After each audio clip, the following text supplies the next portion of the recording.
Hello guys, welcome to Vidyashala's online portal. I hope कि आप अपने अपने घरों में स्वस्थ और सुरक्षित होंगे।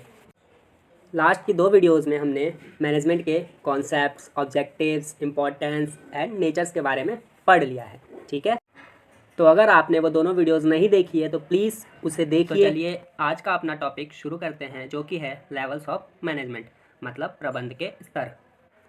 इसमें हम लेवल्स ऑफ मैनेजमेंट के बारे में पढ़ेंगे, मतलब प्रबंध के जितने भी स्तर हैं उनके बारे में जानेंगे, और ये भी जानेंगे कि उन स्तरों में जितने भी कार्य करने वाले व्यक्ति हैं वो कौन कौन सी कैटेगरी में आते हैं, कौन से ऐसे व्यक्ति हैं जो मैनेजरियल मेंबर्स होते हैं और कौन से ऐसे व्यक्ति हैं जो नॉन मैनेजरियल मेंबर्स होते हैं। ठीक है, अब प्रबंध के स्तर के बारे में जानने से पहले हम बात कर लेते हैं मैनेजरियल मेंबर्स और नॉन मैनेजरियल मेंबर्स के बारे में, मतलब प्रबंधक के सदस्य और अप्रबंधक के सदस्यों के बारे में। तो एक संगठन में, एक संस्था में, एक ऑर्गेनाइजेशन में, जो भी आप कह लो, उसमें जितने भी व्यक्ति कार्य कर रहे हैं, मतलब जितने भी व्यक्ति काम कर रहे हैं, उनको 2 श्रेणियों में विभक्त किया गया है, 2 हिस्सों में बांटा गया है। एक हिस्सा आपका मैनेजरियल मेंबर्स का और दूसरा है नॉन मैनेजरियल मेंबर्स का। ठीक है, तो आपके मैनेजरियल मेंबर्स में आते हैं टॉप लेवल के मैनेजर्स, मिडल लेवल के मैनेजर्स और लोअर लेवल के मैनेजर्स। लोअर लेवल के मैनेजर्स को सुपरवाइजर्स भी कहा जाता है। ठीक है, नॉन मैनेजरियल मेंबर्स में आपके आते हैं वर्कर्स, मतलब जितने भी निम्न वर्ग के कर्मचारी हैं। ठीक है, वर्कर्स जो कि किसी भी ऑर्गेनाइजेशन का सबसे अंतिम कड़ी होते हैं। ठीक है, और ये वर्कर्स ऑर्गेनाइजेशन के जिस क्षेत्र में काम करते हैं, संस्था के या संगठन के जिस क्षेत्र में काम करते हैं, उस क्षेत्र को हम कहते हैं प्लेटफॉर्म क्षेत्र, मतलब प्लेटफॉर्म एरिया। ठीक है, इस बारे में हम और विस्तार से पढ़ते हैं इस पिरामिड के माध्यम से। ठीक है, संगठन के स्तर, लेवल्स ऑफ ऑर्गेनाइजेशन। एक संगठन के जितने भी प्रबंधकीय सदस्य हैं, मतलब मैनेजरियल मेंबर्स हैं, उनको 3 लेवल में बांटा गया है। फर्स्ट है आपका उच्च स्तरीय प्रबंध, मतलब टॉप लेवल मैनेजमेंट, जिसमें आपके आते हैं board of directors, chief executive officer, chairman, managing director और जनरल मैनेजर, मतलब संचालक मंडल, मुख्य कार्यकारी अधिकारी, चेयरमैन, प्रबंधक, संचालक, प्रबंधन संचालक, मुख्य प्रबंधक इत्यादि। ठीक है, दूसरा लेवल है आपका मिडल लेवल मैनेजमेंट, मतलब मध्य स्तरीय प्रबंध, जिसमें आपके आते हैं departmental manager, deputy departmental manager, operation या फंक्शनल मैनेजर्स, मतलब विभागीय प्रबंधक, उप विभागीय प्रबंधक, ऑपरेशन या कार्यात्मक प्रबंधक। ठीक है, थर्ड और लास्ट लेवल्स ऑफ मैनेजमेंट है आपका लोअर लेवल या सुपरवाइजरी लेवल या फिर ऑपरेशनल मैनेजमेंट। ठीक है, मतलब निम्न स्तरीय अथवा पर्यवेक्षक स्तरीय अथवा परिचालन प्रबंध। ठीक है, जिसमें आपके आते हैं सुपरवाइजर्स और फोरमैन। ठीक है, मतलब पर्यवेक्षक और फोरमैन। पिरामिड का जो आपका सबसे आखिरी हिस्सा है वो है आपका प्लेटफॉर्म क्षेत्र, जिसमें आपके वर्कर्स आते हैं। ठीक है, अब आपके राइट हैंड साइड में एक नोट दिख रहा होगा जिसमें लिखा है प्रबंध के स्तरों का आकार पिरामिड जैसा होता है। इससे ये जानकारी मिलती है कि जैसे जैसे उच्च स्तर से नीचे की ओर चलते हैं, कर्मचारियों की संख्या जो है वो बढ़ती चली जाती है। ठीक है, मतलब जैसा कि आप देखेंगे इस पिरामिड में जो उच्च स्तरीय प्रबंध है वो क्या है, छोटा हिस्सा है। ठीक है, उसके नीचे आते हैं तो उसका जो आकार है वो बढ़ गया, उसके नीचे आते हैं उसका आकार और बढ़ गया। ठीक है, और प्लेटफॉर्म क्षेत्र की बात करें, मतलब वर्कर्स की बात करें, तो उसमें तो आपको ज़्यादा से ज़्यादा वर्कर्स की आवश्यकता होती है। ठीक है, अगर हम इसे एक उदाहरण के माध्यम से समझें तो आपके स्कूल में जो है प्रिंसिपल होंगे, है ना। किसी स्कूल में 1 होते हैं या किसी स्कूल में 2 होते हैं। ठीक है, जो पूरे स्कूल के हेड होते हैं।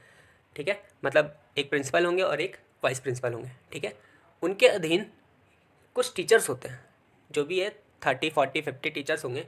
वो क्या करते हैं कि अब उनका काम क्या होता है, उन टीचर्स से रिपोर्ट लेना। ठीक है, वो जो भी 30-40 टीचर्स होते हैं वो प्रिंसिपल को रिपोर्ट करते हैं, जो भी स्कूल में एक्टिविटीज़ होती है। अब उन टीचर्स का क्या काम होता है, उन टीचर्स को कौन रिपोर्ट देता है, वो होते हैं मॉनिटर्स। ठीक है, हर क्लास में एक एक मॉनिटर होता है, 1 या 2 जो भी है।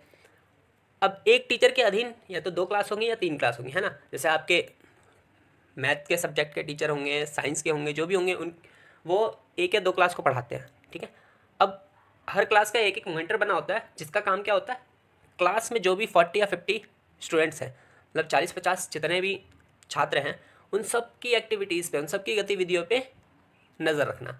है ना, और उन सबकी एक्टिविटीज़ को नोट करना और उसे टीचर्स तक पहुंचाना, है ना। बस यही होता है मैनेजर के जितने भी लेवल्स हैं उनका काम। अब जैसे कि आपके स्कूल में है कि छात्रों की संख्या बहुत ज़्यादा होती है ना, और उनको जो गाइड करते हैं, उनको जो उनकी जो एक्टिविटीज़ पे ध्यान रखते हैं वो मॉनिटर्स, उनकी संख्या क्या है, छात्रों से कम, ठीक है।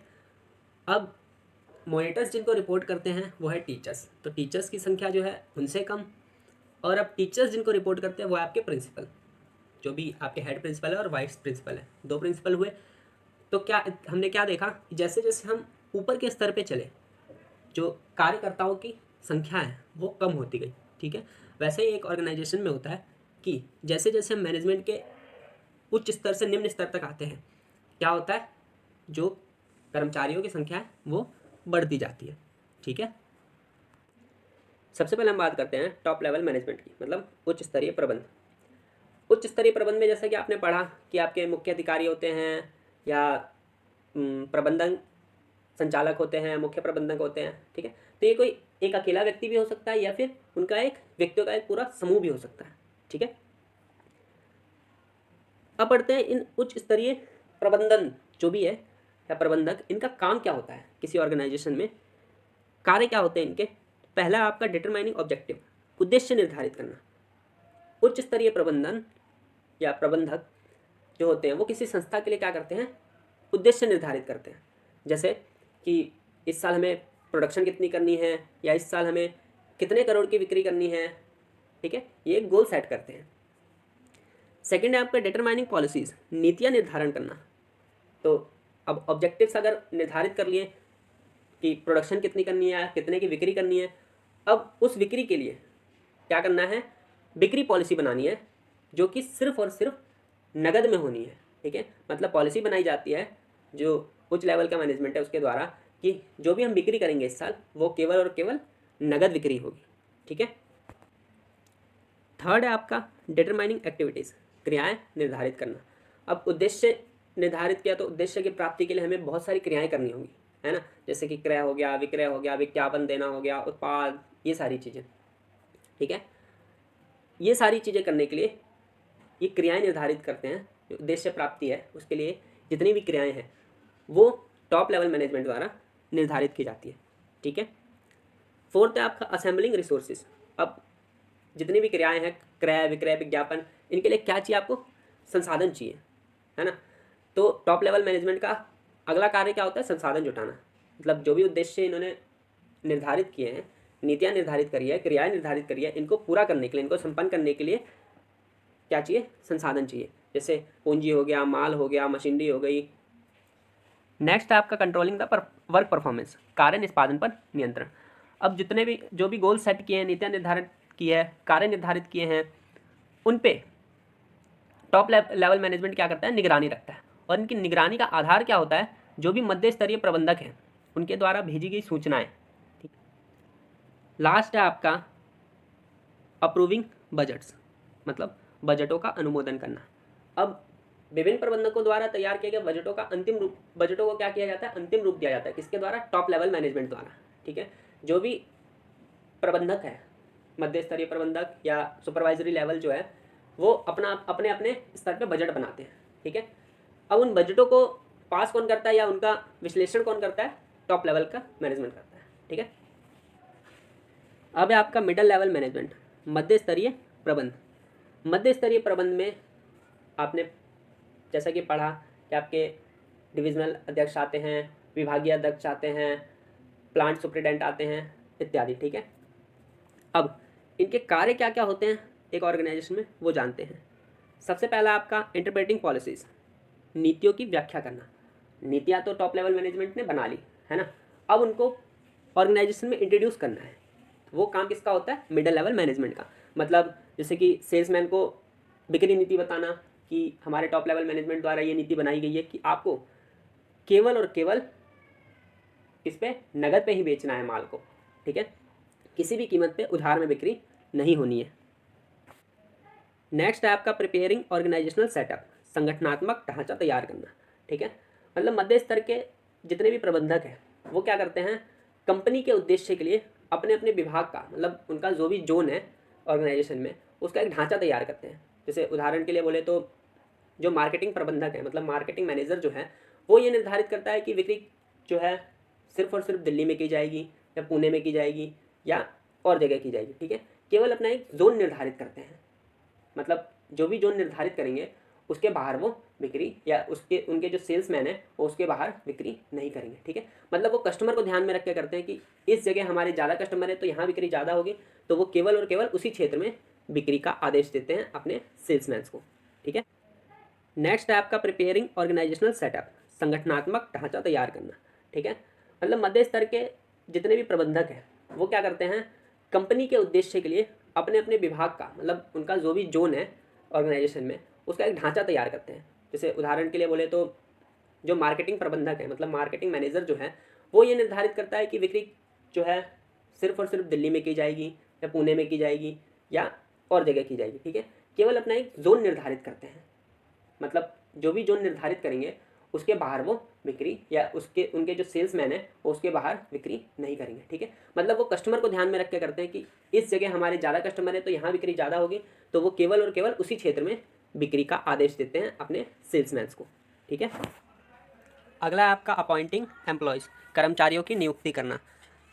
जैसा कि आपको पता है कि हर डिपार्टमेंट में कर्मचारियों की आवश्यकता होती है काम करने के लिए। ठीक है, तो उनको कर्मचारियों को नियुक्त किया जाता है नियुक्तिकरण के द्वारा। इसका एक अपना प्रोसेस है जो आप आगे आने वाले चैप्टर्स में पढ़ेंगे।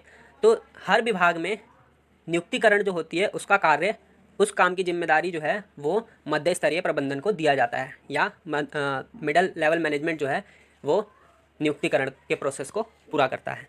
ठीक है, नेक्स्ट है आपका इशूइंग इंस्ट्रक्शंस, मतलब निर्देश जारी करना। तो जितने भी विभागीय प्रबंधक है, डिपार्टमेंटल मैनेजर्स जो भी हैं, वो अपने नीचे काम करने वाले मतलब जो उनके अधीन काम करते हैं कर्मचारी, उनको कैसे काम करना है, कैसे बिना रुकावट के काम करना है, किस माध्यम से करना है, कैसे इफेक्टिव बनेगा ये कार्य, इन सब चीज़ों के लिए वो उन्हें निर्देश जारी करते हैं, मतलब इंस्ट्रक्शन देते हैं। और साथ ही साथ कर्मचारियों को अभिप्रेरित भी करते हैं, मतलब मोटिवेट करते हैं, ताकि जो भी ऑर्गेनाइजेशन गोल है, मतलब जो भी हमारे संगठन के उद्देश्य हैं, उसको आसानी से प्राप्त कर लिया जाए। नेक्स्ट लेवल है आपका लोअर लेवल मैनेजमेंट, मतलब निम्न स्तरीय प्रबंध।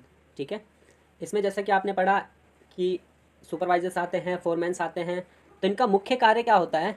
इनका मुख्य कार्य होता है श्रमिकों की पीड़ा को प्रेषित करना। मतलब निम्न स्तर के प्रबंधक जो हैं वो काम पर लगे लोगों से सीधा सीधा जुड़े रहते हैं। ठीक है, तो उनकी जो भी प्रॉब्लम्स होती हैं, उनकी जो भी समस्याएं होती है वो उनको सुनते हैं, समझते हैं और उनका समाधान करते हैं। छोटे मोटे या साधारण समस्याओं का समाधान तो वो स्वयं कर लेते हैं, पर यदि गंभीर समस्याएं होती हैं, मतलब ज़्यादा बड़ी समस्याएं होती हैं, तो वो क्या करते हैं, मध्य स्तरीय प्रबंधकों तक ये समस्याएं पहुंचा देते हैं। ठीक है, उसके बाद है आपका कार्य का वातावरण सुनिश्चित करना। मतलब जो भी कार्यस्थल है वहाँ पर पानी, बिजली, हवा, सफाई और बाकी सारी चीज़ें प्रॉपर है या नहीं है, ये सारी चीज़ें सुनिश्चित करना और उनका समाधान करना। ठीक है, नेक्स्ट है आपका सेफ्टी ऑफ वर्कर्स, मतलब श्रमिकों की सुरक्षा सुनिश्चित करना। जैसे खतरनाक मशीनों के आसपास बाड़ लगा देना या जो मशीनों से होने वाली दुर्घटनाएं हैं उनको सुनिश्चित करना, उनकी देख रेख करना और उनको समाप्त करना। ठीक है, अगला है आपका हेल्पिंग मिडल लेवल मैनेजमेंट, मतलब मध्य स्तरीय प्रबंध की सहायता। अब जो लोअर लेवल की मैनेजमेंट है वो मध्य स्तरीय प्रबंधकों की कर्मचारी के चयन, प्रशिक्षण, पदोन्नति, इन सब में सहायता करती है। ठीक है, नेक्स्ट है आपका इनवाइटिंग सजेशंस, मतलब सुझाव आमंत्रित करना। लोअर लेवल मैनेजर्स के नीचे जितने भी काम करने वाले व्यक्ति हैं वो और बेहतर ढंग से करें, इसके लिए वो अपना सुझाव आमंत्रित करते हैं, मतलब वो उनको सुझाव देते हैं। लास्ट है आपका बेटर ह्यूमन रिलेशन, अच्छे मानवीय संबंध। अच्छे मानवीय संबंधों को सुनिश्चित करना या निर्माण करना इसलिए आवश्यक है ताकि कार्यस्थल पर जो भी काम कर रहे हैं व्यक्ति हैं या कर्मचारी हैं उनमें आपसी मनमुटाव ना हो, आपसी झगड़े ना हो या ऐसे होने वाले टकराव को टाला जा सके। ठीक है, इसलिए अच्छे मानवीय संबंधों का निर्माण करना एक ऑर्गेनाइजेशन में आवश्यक है। Thanks for watching us. Please like, subscribe and share with 12th class